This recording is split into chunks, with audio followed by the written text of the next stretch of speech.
करना सरल है पर फर्ज अदा करना कठिन है। धर्म पत्नी का फर्ज है अपने पति का आदर करना। धर्म पत्नी का फर्ज है पति को प्रणाम करना। धर्म पत्नी का फर्ज है पति के माता पिता को भी नमन करना। धर्म पत्नी का फर्ज है पति का सत्कार करना, उसकी बातों को काटना नहीं। और पति का फर्ज है उसके माँ बाप का आदर करना। पति का फर्ज है उसको भी सम्मान देना। चार लोगों में कभी अपशब्द ना कहना, ये पति का भी फर्ज। कौन फर्ज अदा कर रहा है? कर्ज अदा करना सरल है पर फर्ज निभाना कठिन हो गया। बेटा बाप का फर्ज अदा नहीं कर रहा है, बाप बेटे के लिए फर्ज अदा नहीं कर रहा है, माँ बच्चों के लिए फर्ज अदा नहीं कर रही है, सास बहू के लिए फर्ज अदा नहीं कर रही है। केवल इसको फर्ज नहीं कहते कि तुम्हारे घर में बहू आई तो उसको साड़ी दिला दो। केवल इसको फर्ज नहीं कहते कि तुम्हारी बहू आने वाली है तो उसकी रकम बनवा दो, सोना चांदी दिला दो, कमर तगड़ी बना दो, उसके पाँव की पायल बनवा दो। इसको फर्ज नहीं कहते कि बच्चों का केवल विवाह कर दो, फर्ज अदा कर दिया। एक सास का सबसे बड़ा फर्ज होता है कि उसके घर में जब बहू प्रवेश कर रही है तो उसके मन में यह भाव होना चाहिए कि मेरे अंदर जितने संस्कार हैं, जितना मैं अच्छा कर सकती हूं, मेरे अंदर मेरे माँ बाप ने जो संस्कार देकर भेजे हैं, मेरी बहू को कुछ भी नहीं आता होगा तो भी मरने से पहले मैं उसको पूरे संस्कार देकर जाऊंगी। और बहू में ये फर्ज होना चाहिए कि मेरी मम्मी ने अगर कुछ भी कहा वो बात दूसरी थी, पर अब यहां मैं अगर आई हूं और मेरी सास मुझे सिखाना चाहेगी, बताना चाहेगी, टोकेगी, बार बार टोकेगी। सास क्यों टोकती है? क्योंकि उसने अपना बुढ़ापा ऐसे ही नहीं निकाल दिया, बहुत धक्के खाकर जिंदगी निकाली है। कभी ऐसा भी समय आया था सास की जिंदगी में कि 2 रोटी नहीं थी उसके पास में, तो भी वो किसी के दरवाजे नहीं गई है। उसने ये सोच लिया मैं बहू को इतना पक्का कर दूंगी, उसको अपशब्द कहकर, ताना देकर, गाली देकर, आड़ा टेढ़ा बोलकर मैं उसको इतना कड़ला कर दूंगी कि जगत के लोग उसका फायदा नहीं उठाएंगे, वो जीत कर आगे निकल जाएगी। मैं अपनी बहू को, अब बहू को लगता मेरी सास गाली दे रही है, गाली नहीं दे रही है। अगर मिट्टी का बर्तन बनाना है तो मिट्टी को कूटना पड़ेगा, पत्थर की मूर्ति बनाना है तो उस पर हथौड़ी चलाना पड़ेगी, और बहू को श्रेष्ठ बनाना है तो सास की गाली खाना पड़ेगी। वो अपशब्द कह रही है, सहन करो, सिखाएगी। अपशब्द बोल रही है, ताना दे रही है, बताएगी। आप उसको संवरने का प्रयास करो। जो पत्थर मूर्ति बनाते समय चोट सहन नहीं करता, वो जमीन पर लगता है, तुम्हारे घर के ओटले पर रखता है, तुम्हारे घर के फर्श में लगता है। और जो मार्बल पीटा जाता है और जो तराशते समय टूटता नहीं है, वो मंदिर में पूजन करता है, उस पत्थर की पूजन होती है, मूर्ति बनती है। पत्थर वही है, एक ही खदान का निकला जो तुम्हारे घर में लगा, एक ही खदान का निकला जो मंदिर में पूजा रहा है। पत्थर एक ही है, बस चोट सहन कर ली तो मंदिर में पूजा गया, और जो चोट सहन नहीं कर पाया वो जमीन में थूक, पान, लात सब खा रहा। फर्ज अदा करिए। कर्ज चुकाना सरल है पर फर्ज निभाना कठिन है। आज भाई से भाई का फर्ज नहीं निभ रहा, भाई को बहन का फर्ज निभाना नहीं आ रहा। कहां है फर्ज? कौन निभा रहा? कौन? जब कोई मरता है पूरा परिवार एक जगह पर इकट्ठा हो जाता है। यहां पर होते हैं कि नहीं होते हमें नहीं मालूम, होते हैं यहां पर? अरे बोलो तो जम के। जब कोई मरता है तो पूरा परिवार इकट्ठा हो जाता है, दुख मनाते हैं। बेचारा मर गया, बहुत अच्छा था, चले गए, और अब उसको कंधे पर उठा कर ले जाते। क्या कहते? बड़ा भाई है, इसको आगे लगाओ, छोरा है पीछे लगा, ये रिश्तेदार है इसको आगे लगा, ये उठाएंगे, कंधे पर लेकर जाएंगे। दूसरे से कंधा भी नहीं लगवाते, परिवार वाले उठाते हैं। जितनी मेहनत उसके मरने के बाद तुमने उसको उठाने में लगाई, अगर उतनी मेहनत उसको जीते जी उठाने में लगा देते तो उसकी जिंदगी संभल जाती। दुख में था, बहुत तकलीफ में था, आप थोड़ा बल दे देते। क्यों चिंता करता है? मैं तेरा भाई हूं ना, 25-50 हजार की जरूरत पड़े मैं बैठा हूं, चिंता मत कर। भैया भाभी कुछ कहे, उसको क्यों बताना तुझे, मैं लगा रहा हूं तेरी दुकान में पैसा, जा जिस दिन तेरे पास आ जाए दे देना। 5 लाख रुपए कोई व्यापारी खाकर चले जाएगा, तुम उसका बाल माका नहीं कर सकते, और 5,000 रुपए सग्गा भाई खाकर चले जाएगा तो ताना दे दे के कोस कोस के मार देते हो। वो व्यापारी खा गया, पैसा डूब गया, ब्याज बट्टे में चले गया तो कुछ नहीं हुआ, और तुम्हारा सग्गा 5, 10, 50, 25,000 रुपए खा गया तो क्या दुख हो गया। समझना कि पूर्व का कोई हिसाब रह गया था जो आज चुकाया है तुमने। फर्ज अदा करो, फर्ज, बेटे हो माँ बाप के प्रति फर्ज अदा करो। जितने साल वो जिए उनकी अवस्था बढ़ती चली जाएगी, वो बिल्कुल बच्चे होते चले जाएंगे, पर तुम याद रखना, आज तुमने अगर अपने माँ बाप की सेवा करी है तो तुम्हारी बहू भी आएगी, वो भी तुम्हारी सेवा करेगी, और तुम्हारा बेटा भी तुम्हारी सेवा करेगा। एक कहानी मिलती है,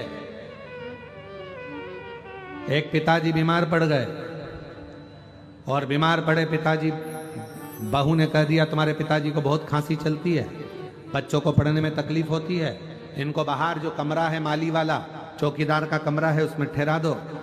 पति ने कहा हम ठहरा तो देंगे, पर पिताजी को भूख लगी तो पिताजी को बोल दो हमें घंटी लगा देते हैं, वो बेल बजाएंगे हम चाय दियाएंगे, घंटी बजाएंगे हम भोजन दियाएंगे, घंटी बजाएंगे हम पानी दियाएंगे। पर पिताजी को अंदर आने की जरूरत नहीं है। बेटे ने पिताजी को माली के कमरे में, चौकीदार के कमरे में सुला दिया, पिताजी के लिए सारा सामान रख दिया। पिताजी से कहा पिताजी अब तुम उधर बहू के कमरे के उधर मकान में मत जाना, तुम्हें जो चाहिए तुम्हारी बहू यहीं लाएगी, घंटी बजाना, ये तार लगाए घंटी लगी है तुम बजा देना बेल, बहू लाकर सामान देगी।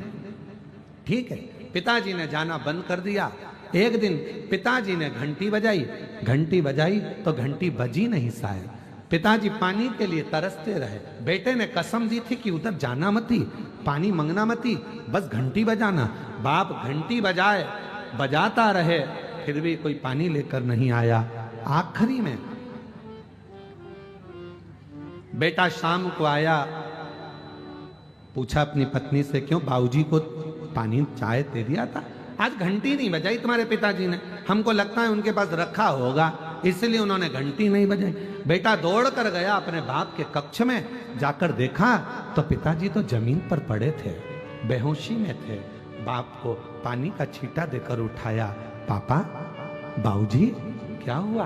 बेटा आज मुझे लगता है घंटी के तार को ऊंदरा ने, चूहे ने कतर दिया, घंटी बजती नहीं है। बस इतना कहा, बेटा पानी पिलाता उससे पहले बाप मर गया। पिता चले गए, पिता मरा, अंतिम संस्कार किया गया। 10वें के पहले घर की सफाई होने लगी, सब साफ करने लगे घर को। घर में 2 छोटे बच्चे थे जिनकी उम्र थी 8 साल और 12 साल।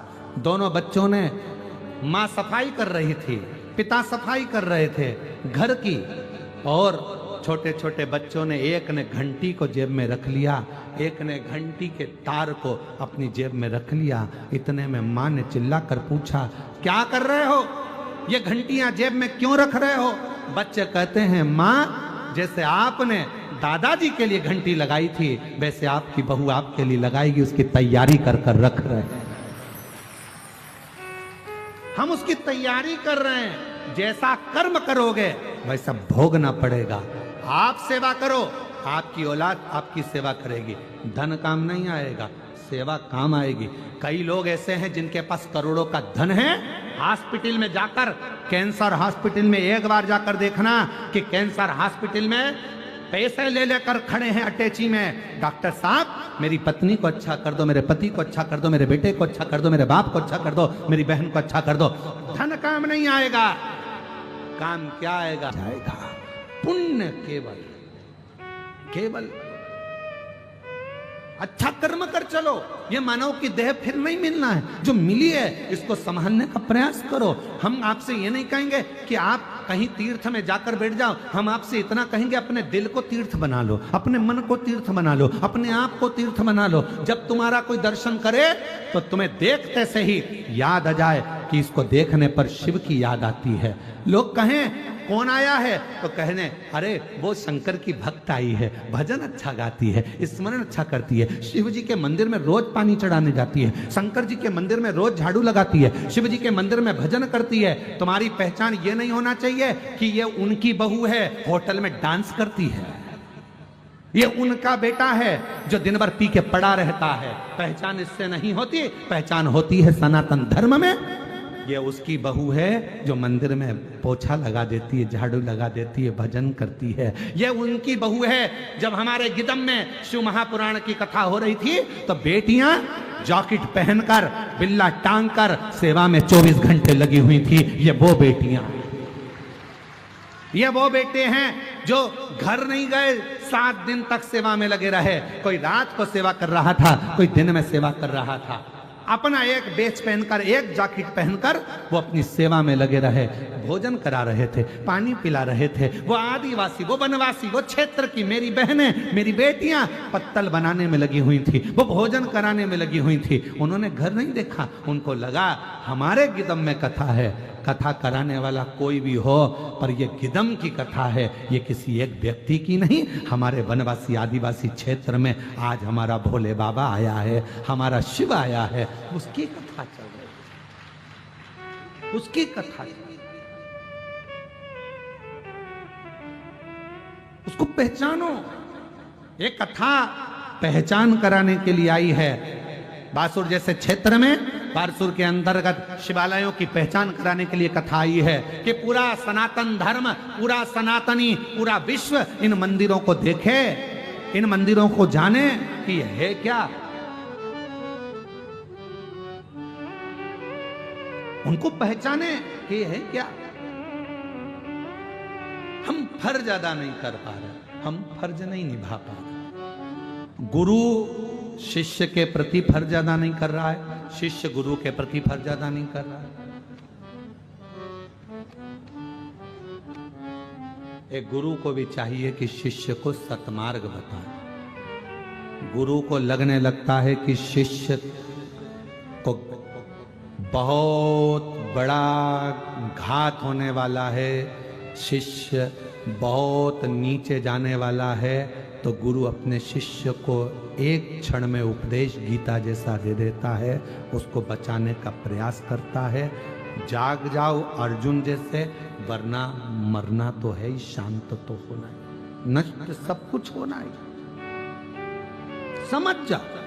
गुरु एक शब्द में समझाएगा कि तेरा ये क्षण बेकार हो रहा है, ये पल बेकार हो रहा है, इसको समझ लिया। गुरु समझाएगा, आगे फिर मर्जी आपकी। शिष्य का फर्ज है वो गुरु के चरणारविंद का स्मरण करे। गुरु के पास धन वैभव सत्ता धन दौलत संपदा के लिए नहीं, गुरु की एक दृष्टि पड़ जाए जिससे मेरी पूरी जिंदगी संवर जाए।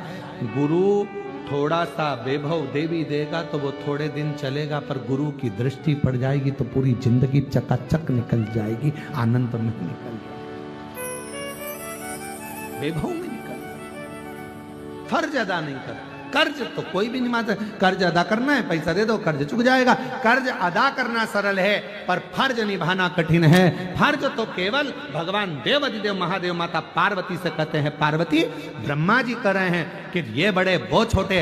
असली अगर कोई वक्ता होता, असली अगर कोई संत साधु गुरुजन तपस्वी या अच्छा कोई कथाकार सत्यवादी अगर कोई कथाकार होता है, वो अपनी व्यासपीठ पर बैठकर किसी महाराज की, किसी संत के, किसी साधु के, किसी गुरुजन की कभी निंदा नहीं करता है। अच्छा कथाकार है, संत है, श्रेष्ठ संत है, सत्यवादी संत है, तो किसी ईश्वर की निंदा नहीं करता। वो ये नहीं बोलता कि ये ईश्वर बड़ा है, वो ईश्वर छोटा है, राम बड़े की, कृष्ण बड़े की, शिव बड़े की, ब्रह्मा बड़े की, विष्णु बड़े। वो एक मानता है क्योंकि हम सब उसकी औलाद हैं। वो सब में समाया है, सब में एक नूर है, एक ज्योति है। आटा एक ही है, चाहे तुम पराठे बना लो, चाहे तुम पूड़ी बना लो, चाहे तुम रोटी बना लो, चाहे तुम बाटी बना लो, आटा एक ही है। चावल एक ही है, चाहे दही में मिला के खा लो, चाहे दूध में मिला के खा लो, चाहे दाल में मिला के खा लो, चाहे सांभर में मिलाकर खा लो, चाहे सब्जी में मिलाकर खा लो, चावल एक ही है। चाहे चीला बना लो, चाहे उलेटा बना लो, चाहे पराठा बना लो, चावल एक ही है। उसी चावल की तुम चाहे मिठाई बना लो, चावल वही है। चावल की वो भाव खत्म नहीं, वो चावल ही रहेगा, आटा आटा ही रहेगा, गेहूं गेहूं ही रहेगा। उसी तरह कोई तुम्हें कितना भी तोड़ ले और कह दे कि तुम ये नहीं हो, तुम हिंदू नहीं हो, तुम ये नहीं हो, याद रखना जैसे गेहूं का चाहे पूड़ी बनाओ, चाहे पराठा बनाओ, चाहे रोटी बनाओ, है तो गेहूं का ही आटा। उसी तरह अपने मन को ये बता देना कि हो तो तुम उसी की औलाद, एक ही मनु की संतान आप और हम है, उसमें कोई भेद नहीं है, कोई भेद नहीं। और बहुत आएंगे ऐसे ज्ञान देने वाले तुम्हारे पास में। मंदिर जा रही हो, क्यों जल चढ़ा रही हो? एक लोटा जल चढ़ाने से क्या होगा? क्या होगा एक लोटा जल चढ़ाने से? क्यों चढ़ा रही हो एक लोटा जल? क्या होगा मंदिर जाने से? उनको ये पत्र ले जाकर दे देना सीहोर वाले महाराज के। ये पत्र जो गांव गांव से लिख कर आए हैं, जो वनवासी क्षेत्र से लिख कर आए हैं, जो आदिवासी क्षेत्र से लिख कर आए हैं। एक बहन ने लिखा, मैं सावित्री मरकाम पति सुमन मरकाम जगदलपुर तेतर खुट्टी से आई हूँ, भोले बाबा की महिमा का बखान करती हूँ।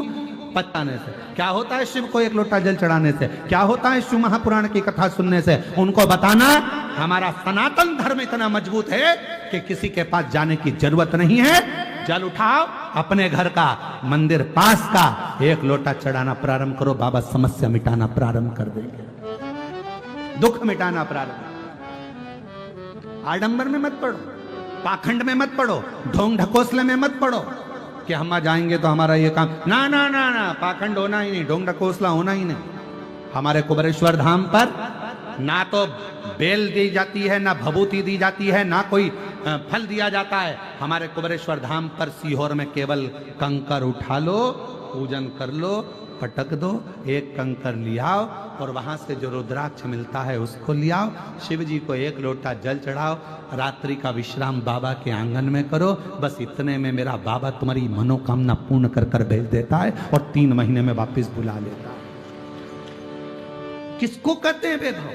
लोग कहें क्या होता है जल चढ़ाने? जिनके नाम लिए हैं कृपया निवेदन है, अगर वो बैठे हों, जिनके यहाँ 25 साल के बाद औलाद हुई, जिनके यहाँ 14 साल के बाद हुई, जिनके नाम लिए हैं वो आ सकते हैं बेलपत्र में। क्या होता है शिव को जल चढ़ाने से? क्या नहीं होता वो पूछो। क्या नहीं होता कि मैंने जो याद किया है वो पूरा लिख कर आऊंगी, फुल कॉन्फिडेंस के साथ, अपनी मेहनत के साथ। एक बेलपत्री शिव को लगाकर फिर जाओ परीक्षा हॉल में, फिर देखो हाथ तुम्हारे होंगे, कलम तुम्हारी होगी और लिखने वाला मेरा महाकाल बाबा होगा। लिखने वाला आसपास के क्षेत्रवासी एक प्रयास कर कर मन में दृढ़ी बनकर पंडाल में बैठकर बाबा से विनय कर कर कथा का रसतत्व ग्रहण करें। ये मिट्टी पंडाल की साधारण नहीं है, इसको शरीर से लगाकर उससे विनय करें, विनती करें। क्या देगा वो उस पर निर्भर करता है, उस पर, ये उस पर निर्भर हो रहा है। शिव कृपा